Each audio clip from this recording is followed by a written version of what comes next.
നമശിവായ. നമസ്കാരം. ഗീതാഹൃദയത്തിലേക്ക് ഏവർക്കും സ്വാഗതം. സർവശ്രുതി ശിരോരത്ന സമുദ്ഭാസിതമൂർത്തയെ വേദാന്താംബുജ സൂര്യായ തസ്മൈ ശ്രീ ഗുരവേ നമഃ. നാം സാഖ്യയോഗത്തിൻ്റെ അധ്യായം 26 ശ്ലോകം വരെയാണ് ശ്രദ്ധിച്ചത്. അവിടെ കുറച്ച് ശ്ലോകങ്ങളായി ജീവാത്മാവിൻ്റെ സവിശേഷതകൾ അർജുനനെ പറഞ്ഞ് മനസ്സിലാക്കുന്ന ഭഗവാനെയാണ് നാം കാണുന്നത്. കഴിഞ്ഞ ശ്ലോകത്തിലും പറഞ്ഞത് ജീവാത്മാവിനെ പറ്റിയാണ്. കഴിഞ്ഞ ശ്ലോകത്തിൽ ഭഗവാൻ അർജുനോട് പറഞ്ഞത്, ഹേ അർജുന, ജീവാത്മാവ് ഇങ്ങനെ ജനിച്ചും മരിച്ചും ഇരിക്കുകയാണ്. അപ്പോൾ നീ എന്തിനാണ് ഈ മരണത്തെക്കുറിച്ച് ദുഃഖിക്കുന്നതെന്നാണ് കഴിഞ്ഞ ശ്ലോകത്തിൽ ഭഗവാൻ അർജുനോട് ചോദിച്ചത്. അടുത്ത ശ്ലോകത്തിൽ എന്താണ് പറയുന്നതെന്ന് നമുക്ക് ശ്രദ്ധിക്കാം. ശ്ലോകം 27.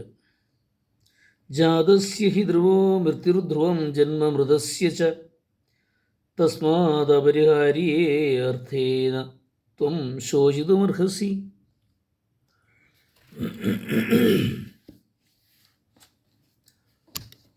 ഈ ശ്ലോകത്തിൻ്റെ അർത്ഥം, ജനിച്ചവന് മരണം നിശ്ചിതമാണ്, മരിച്ചവന് ജനനവും. ഇങ്ങനെ പരിഹരിക്കാൻ കഴിയാത്ത കാര്യത്തെ ഓർത്ത് നീ ദുഃഖിക്കുന്നത് ഉചിതമല്ല.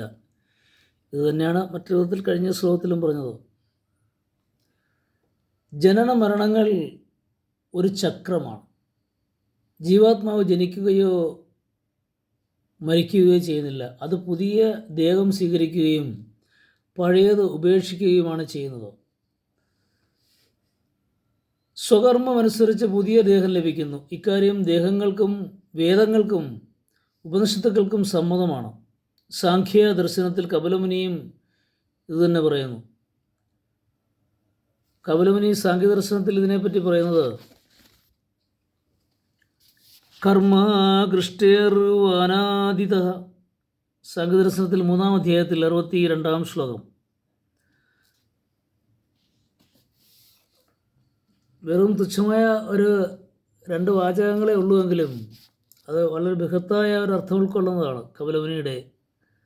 അതാണ് അദ്ദേഹത്തിൻ്റെ പ്രത്യേകത. അത് പറയുമ്പോൾ, അനാദിയാണ് കർമ്മങ്ങളുടെ ക്രമം. ആത്മാവ് കർമ്മം അനുഷ്ഠിക്കുന്നു, തക്കതായ ഫലവും ലഭിക്കുന്നു. ഈ കർമ്മം ചെയ്യാനും ഫലം അനുഭവിക്കാനും ജഗത്ത് വേണമെന്നും താനും.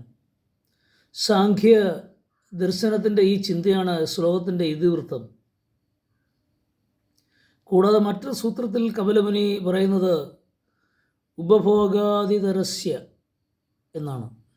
ഉപഭോഗാദിതരസ്യ എന്നാൽ അവിവേകികൾക്ക് ഉപഭോഗം തീരുന്ന ഒരു ജനനമരണ ചക്രത്തിൽ തുടരേണ്ടി വരും എന്നർത്ഥം. അവിവേകികൾക്കാണ്. ശ്രീകൃഷ്ണൻ വിശദീകരിച്ച ഈ ഒരു കാഴ്ചപ്പാട് ഗീതയുടേത് മാത്രമല്ല, മഹാഭാരതത്തിലെ കാഴ്ചപ്പാടിൻ്റെ തുടർച്ചയും മാത്രമാണ് ഈ ഗീതാവചനങ്ങൾ. മഹാഭാരതം ശാന്തിപർവത്തിൽ ഇത് വളരെ വിശദീകരിച്ച് മനോഹരമായി പറയുന്നുണ്ട്. അങ്ങനെ പല കാര്യങ്ങളും പറഞ്ഞ് മരണത്തിൻ്റെ എന്താണ് മരണമെന്നും എന്താണ് ജനനമെന്നും എല്ലാം പറഞ്ഞ് മറ്റുള്ളവരെ കൊല്ലുന്നതും അവരുടെ മരണത്തിനെപ്പറ്റി ദുഃഖിക്കുന്ന അർജുനനെ വിഷാദങ്ങളൊക്കെ മാറ്റി ആ ദുഃഖത്തിൽ നിന്നെല്ലാം മാറ്റി തിരിച്ചു കൊണ്ടുവരാൻ ശ്രമിക്കുന്ന ഭഗവാനെയാണ് നാം കാണുന്നത്. ജനന മരണത്തെപ്പറ്റി, ജീവാത്മാവിൻ്റെ സവിശേഷതയെപ്പറ്റി പറഞ്ഞത് മനസ്സിലായി കാണും എന്ന് വിശ്വസിക്കുന്നു. അടുത്ത ശ്ലോകവുമായി നമുക്ക് അടുത്ത ദിവസം ഇതുപോലെ കാണാൻ ഭഗവാൻ അനുഗ്രഹിക്കട്ടെ എന്ന് പ്രാർത്ഥിക്കുന്നു. ഏവർക്കും ശുഭസുദിനം ഗുരുപാദാരബന്ധങ്ങളിൽ സമർപ്പിക്കുന്നു. നമഃശിവായ. നമസ്കാരം.